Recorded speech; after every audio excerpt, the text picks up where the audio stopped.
EPSM, établissement public de santé mentale. Donc c'est un établissement psychiatrique qui traite les patients atteints de maladies mentales. L'établissement, de par son système d'information, on a une vingtaine d'applications, se trouve confronté, comme dans beaucoup d'établissements, à des utilisateurs qui doivent retenir 1, voire 2, voire 3 mots de passe. La particularité de notre infrastructure ou de notre architecture informatique est que nous avons certes des clients qu'on appelle traditionnellement lourds, mais nous avons privilégié un environnement, ce qu'on appelle le client léger, qui est l'environnement Citrix, au travers de son offre qu'on appelle le XenApp ou XenServer.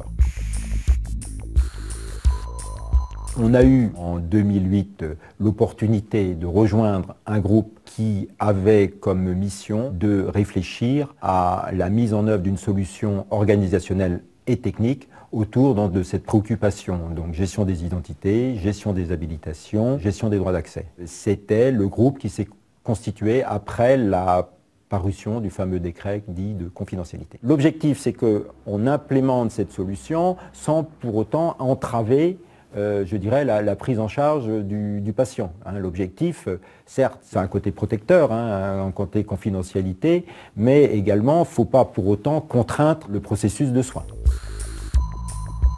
Après avoir eu les éléments techniques et organisationnels et fonctionnaires nécessaires, on a établi un cahier des charges. Donc on a lancé, comme traditionnellement on le fait dans le monde hospitalier, une consultation. Le fournisseur Evidian a été retenu comme fournisseur qui présentait la meilleure offre en termes d'intégration et de rapport qualité-prix. Dans l'offre Evidian, nous avons pris les composants provisioning, ce qu'on appelle traditionnellement le provisioning aval, la solution ID Synchro. On a retenu donc tout ce qui était le moteur SSO, l'ISSO Enterprise. Le projet, effectivement, d'authentification forte a retenu donc la solution du GPCPS, donc la carte CPS de terre, pour identifier les professionnels de santé. Donc ce qu'on voulait, c'était une solution non intrusive. Ce qu'on voulait par contre, c'est que Evidian nous aide à prendre des cas d'organisation. Aujourd'hui, notre souci, c'est véritablement de mettre en œuvre un projet de management des identités et des accès. Notre référentiel d'identité s'intéresse en fin de compte à 2 types de populations. Une population de professionnels de santé, connus par l'établissement, mais également une population de professionnels de santé, type élèves infirmiers, stagiaires, fournisseurs ou tiers mainteneurs, qui viendraient dans l'établissement et qui auraient besoin d'accéder au système d'information. Chaque fois qu'on distribue une carte à un professionnel de santé, on s'attache à alimenter donc notre annuaire LDAP, référentiel d'identité, au travers donc de l'outil ID Synchro d'Evidian. Les soignants aujourd'hui partagent un poste de travail, c'est ce qu'on appelle traditionnellement le mode kiosque. Les soignants n'ont pas un bureau attitré, il y a un bureau infirmier, mais la personne peut être amenée à aller travailler à la pharmacie, éventuellement dans le bureau médecin quand le médecin n'est pas là. Donc ce qu'on voulait, c'est qu'on puisse avoir également un mode itinérant, c'est-à-dire que la personne puisse se déplacer avec son contexte de travail dans un autre lieu, donc dans son unité de soins. Une session errante, c'est typiquement un professionnel de santé, le docteur Aubin, qui est au niveau de son bloc médical et qui va aller consulter je dirais, dans les unités de soins attenantes à son service. À partir de ce moment-là, son bureau métier va le suivre, quelle que soit la trajectoire qui va opérer dans l'établissement. On a aujourd'hui une session errante d'1 heure qui permet à un professionnel de santé, sur le simple geste de remettre sa carte dans le lecteur, de retrouver son contexte de travail sans avoir à se réidentifier dans les applications. Alors là, je pense que c'est un gain de productivité et de sécurité relativement important. Ce qu'on voulait, c'était préserver la confidentialité des données uniquement en enlevant donc la carte du lecteur attaché au poste. Auparavant, les gens travaillaient sous des sessions génériques. Aujourd'hui, ils se connectent individuellement. À tout moment, on peut savoir à quel moment la personne s'est authentifiée, retiré sa carte, mis en œuvre le SSO. Donc cet aspect de traçabilité, forcément, est demandé quand on accède à des données médicales à caractère personnel. Là, on répond typiquement complètement au décret de confidentialité.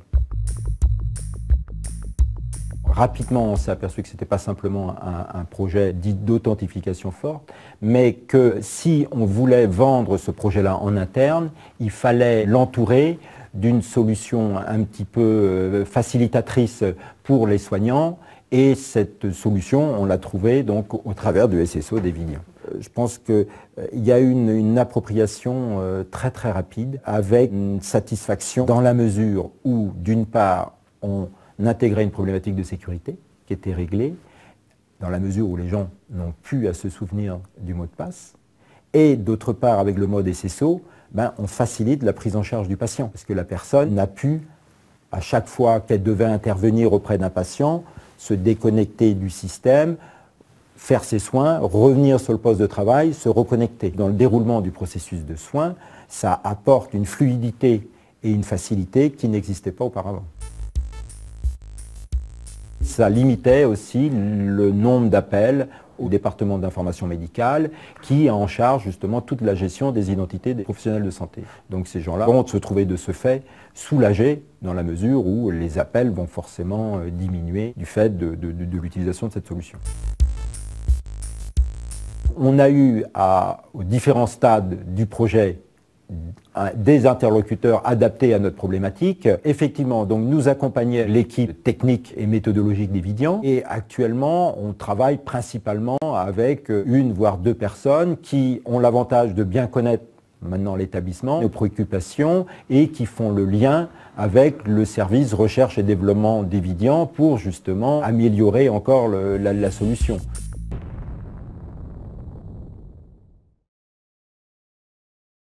Je suis le docteur Didier Robin, psychiatre chef de service à l'hôpital de Saint-Avé. L'ensemble du personnel du service représente environ une centaine de personnes. Quand j'arrive le matin, eh bien c'est simple, j'ai ma carte sur moi, dans un petit étui, et puis la carte est enfichée dans son porteur. Voilà. Ensuite, je double-clique sur l'icône.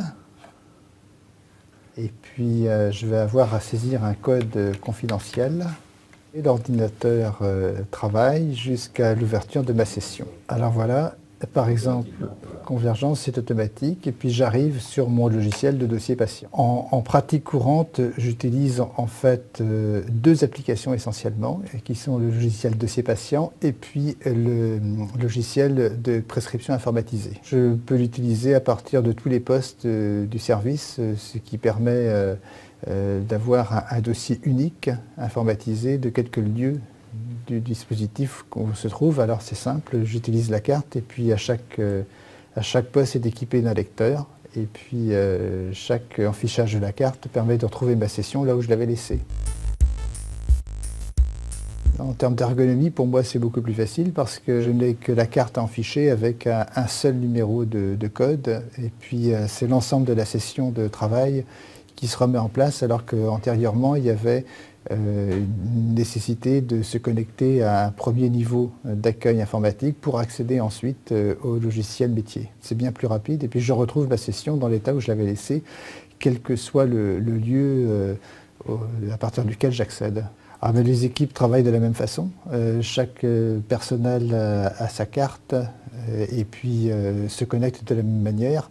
Donc l'avantage de l'informatique, d'une manière générale, c'est que le patient a un seul dossier et qu'il est toujours à jour puisque différentes personnes à un temps T peuvent contribuer à son actualisation. Alors le niveau de confidentialité, historiquement, c'était un système de mot de passe et puis depuis qu'on a la carte, c'est vrai qu'il faut être porteur d'une carte pour pouvoir l'enficher, s'identifier avec un numéro de code particulier mais simple à retenir, qui sécurise d'une manière supplémentaire le dispositif. Il y a pour la personne qui a oublié sa carte une procédure qui permet par le biais des mots de passe de retrouver son cadre de travail et de pouvoir au moins travailler pour la journée en cours.